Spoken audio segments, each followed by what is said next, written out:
Hello বন্ধুরা, কেমন আছো সবাই? আশা করছি অনেক ভালো আছো আর আমিও অনেক ভালো আছি। শুভ সন্ধ্যার অনেক অনেক শুভেচ্ছা সবাইকে। চলো আজকে তোমাদের সঙ্গে শেয়ার করব আমি কিভাবে সন্ধ্যাবেলাটা কাটাই। প্রথমে আমি চা খেতে ইচ্ছা করছিল, সেই জন্য চা বানাতে এসেছিলাম।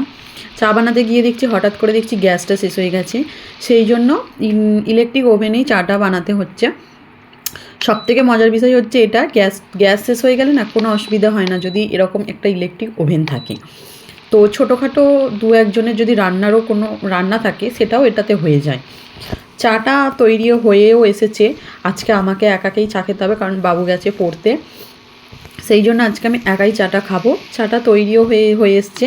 এই দেখো, কমানো বাড়ানোর সিস্টেমও আছে। সিস্টেমটা কিন্তু সত্যিই খুব ভালো। এটা কমানো যায়। এই যে এদিকে আছে আপ, এটা বাড়ানো যায়। চলো, চাটা হয়ে গেছে, চাটা এবার ছেঁকে নেব।